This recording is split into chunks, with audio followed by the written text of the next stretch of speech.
Here's Papa. Hello, hello, hello, hello, hello. 45 Alpha Charlie Papa channel today. Thank you, Mr. Smiles.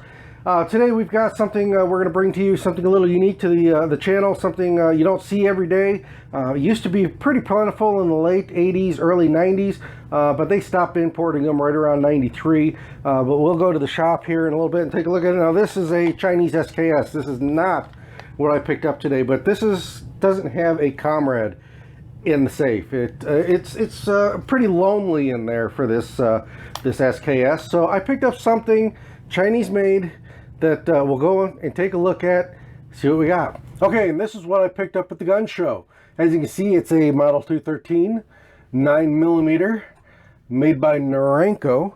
Now this is the commercial copy of the Chinese Type 54, which is originally chambered in 7.62 by 25 Tokarev, and which is a direct copy of the TT33, or the Tokarev 33, the Russian semi-automatic handgun that they used in World War II and during the Cold War. So kind of neat that we've got something here. 7.62 by 25 is a little hard to get. It can be hit or miss. But I've got something here in a very common caliber when the Chinese brought this over. Now, you don't see a whole lot of these out there. They're getting harder to find. These were imported about 35 years ago, back in the late 80s, early 90s. They were brought in relatively inexpensive. And I say inexpensive. Now, some of them, they were cheap made. They weren't made quite very as good as some of the others were. I think this is one of the better ones, but we'll find out over time. But let's go ahead and take a look at what we've got here. Now, I consider this kind of a little bit of forbidden fruit, but it does come with the manual.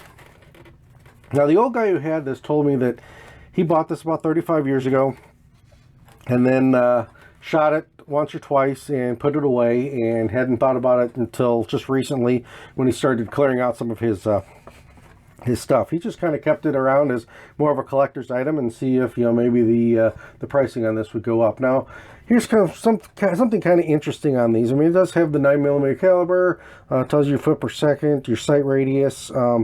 Operation is a short barrel short recoil. It's a short recoil operation, very similar to your 1911 and your it was kind of copied from the 1911 and the 1903 Browning. You'll see here in a minute, it resembles the Browning quite a bit. Magazine capacity 8 rounds. Now the service life on this is 2,000 rounds, and that's kind of where some people got of it. Cheap guns, cheap Chinese junk. And I guess there were a few here that had some bad castings, weren't heat treated properly, and the slides and stuff just didn't last very long. But that's kind of your operation manual. Just a nice little time capsule here, and as we open it up here, Ooh, there we go. There we go. 9mm Norinco Tokarev copy. Came with extra mag. Mag has been out, it has been used, and the cleaning rod here is still in the original packaging. Had never even been opened. So it's just kind of a neat little time capsule here, just kind of a neat little piece. Okay, there it is. Now this one's got the Tokarev style star grip on it, which I like. Very reminiscent Cold War. I've got a place in my heart for some of these Cold War weapons. I kind of grew up during the Cold War, so having something that's and maybe a copy of a Cold War weapon, it's just kind of cool. They're really neat. As you can see, the bluing on this is really nice. It doesn't rattle. The slide on this is really fit very well. You can see we are empty. But a cool little piece. The safety on here, now this is something that was added later. It's just a trigger block safety is all it is.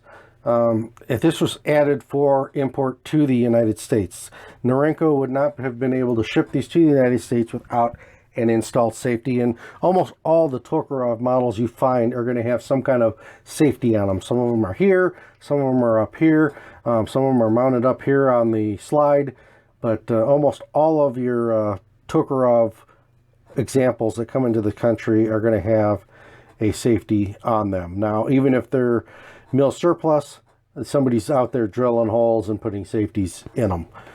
So that's just something that is not part of the original design, but most American copies have them. If you find one that doesn't have the hole for the safety, or doesn't have the safety, was maybe a veteran bring back, those are worth a little bit of money. Now these are, like I said, are getting a little harder to find. The value on them, I think, is creeping up a little bit. But this is something I bought for maybe a long-term investment, just to have a little fun plinking with. Not something I'm going to necessarily carry. Take it to the range every once in a while and enjoy it and have fun. Magazine release is in the place that most Western pistols are, so that's nice. But you can kind of see the Browning 1903 influences here, and a little bit of the 1911 influences with this pistol. So you look at this grip angle and you think maybe it's not it's a little bit more up and down as opposed to the 1911, but actually feels pretty decent in the hand. It points pretty naturally. I didn't have any issues with the grip angle. You talk about ones that are up and down. My 1907 Teresa, that one is very noticeable as a very right angle grip angle, but this one feels pretty decent, pretty natural. Aims and points relatively easy. These are pretty easy to take apart. Use some kind of non-marring surface here to slide this pin forward, so you don't scratch anything up. I mean, you can use a screwdriver, but you're going to probably scratch something up when you do. You pull the you may have to pull it back just a little bit, but you pull the pin out,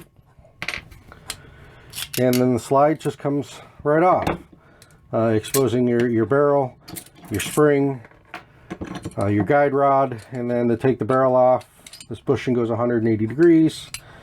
Make sure that the link is forward, and everything comes apart pretty easy for cleaning. So kind of a unique, very 1911-ish. If you notice here, the barrel, the lugs on this barrel are very 1911-ish. And something else that's kind of unique to these pistols is the trigger group, or the hammer group here. Trigger comes out of the pistol very, very easily. This one's not in there pretty tight, so we're not going to take it all the way out. But as you can see kind of how that, there we go, how that all comes apart, and then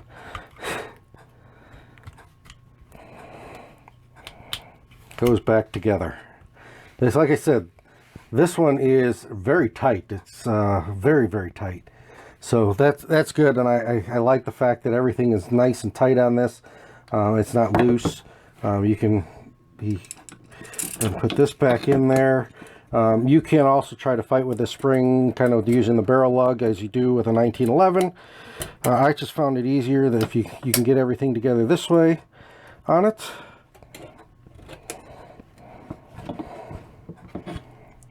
Hold that spring in so it doesn't flop out on you. Get everything lined up. Yeah. Back in there. Find the link on the, there we go. Put your pin back in. Slide your clip. Lock that back in. And everything is back together.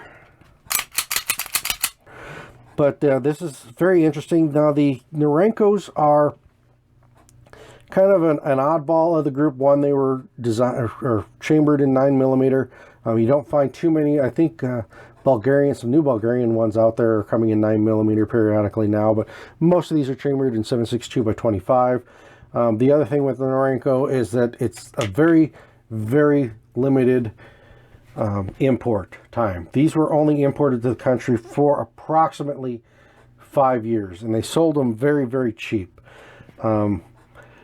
These came, from what I can gather, these are hard to find any information on. Now, from what I understand, the 213 designation was designated in '88. These started showing up on our shores right around '89. We sold them. They sold them through about new. They were still getting from the distributors till about 94, right around 92, 93. I can't quite nail that down, but President Clinton at the time banned the Norinco imports, anything that had any handgun or rifle that had rifling in it from China. All the Chinese gun imports were banned at that time, and I think maybe it took a year or two to kind of flush what was already approved for import through the system. And I think some of the later models of these may have had some issues. I've heard of some issues with some bad heat treating on the slides, slides coming apart, kind of mushrooming out, getting really loose on the gun. Everything on this one, the bluing seems good. Everything feels tight. It's, I think, a very nice example of the Norinco. But let's take it out and shoot it. Let's see what we've got here. And we'll come back and I'll kind of walk around the pistol and give you my final thoughts.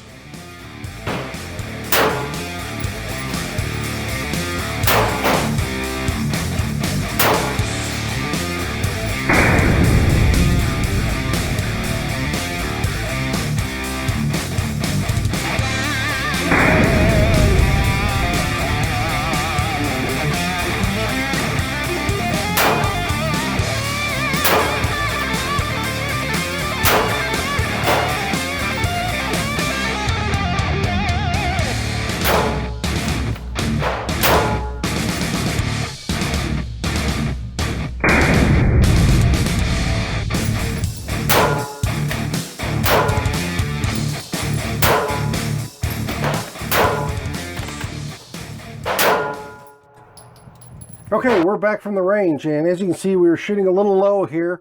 These were most of my first shots. When I first shooting this, it was shooting a little low on me. As I got used to shooting the gun, as I started holding it a little different and squeezing a little tighter, really paying attention to my sight picture a little bit more, it started hitting up here, and that might be some with seasoning the barrel too. But we put about 50 rounds through it today. Only one hiccup, had one stovepipe.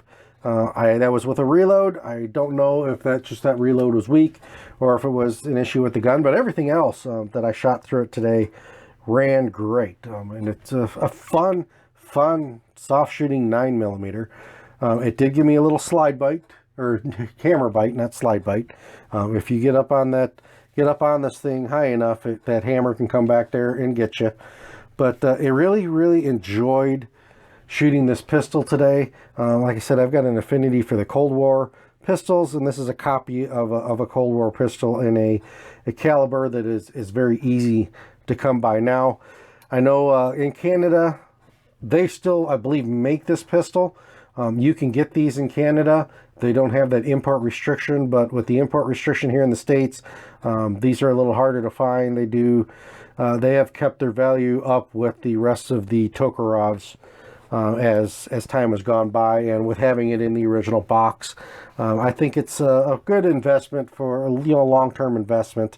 I'll keep it clean, I'll keep it nice, and maybe 20-30 years from now, when I start looking at selling off some of the stuff I have or giving it away or passing it on to the family, we'll see what the value of this one becomes. This is just kind of more of a collector item than something I'm going to go out and shoot or carry every day. Now, as for carry, the hammer does have a half cock on it, and from what I understand, that was kind of the way it was designed to be carried, with one in the chamber, half cocked.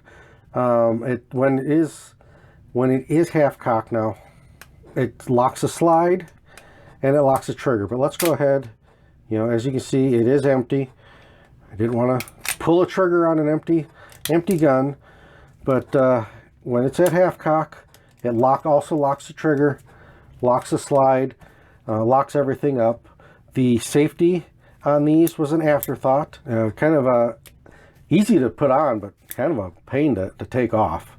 But they were kind of an afterthought. They had to put a safety on them to be able to import them into this country. Now, one of the things with that 2,000 round life cycle, do not dry fire these. Now, you can if you want to, but the firing pin in here in most Tokarevs is a cast firing pin, and they can get very brittle very fast, especially dry firing.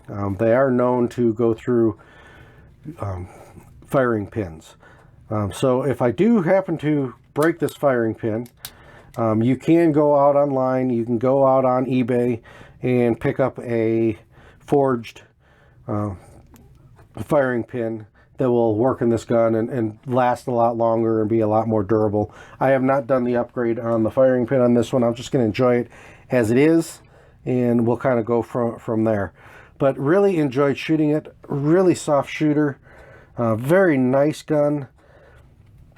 This one was imported by B West. Had a great time shooting this.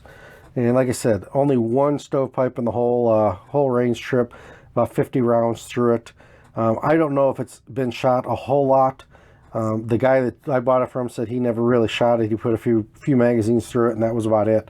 So, and it doesn't appear to have been shot a lot. So this is 45 Alpha Charlie Papa. This is my new Norinco pistol. I'm really enjoying it. If you find these at the pawn shop or something, you know, pick them up. They could be a good investment.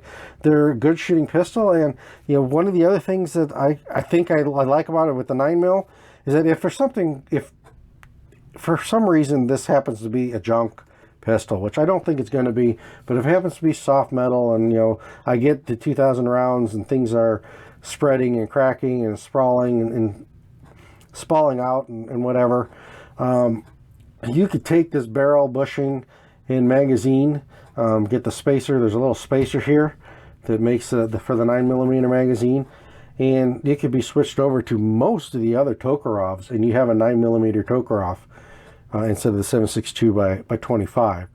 So, you know, for that alone, for what I paid for it, is well worth it. But this is 45 Alpha Charlie Papa channel, and I'm out.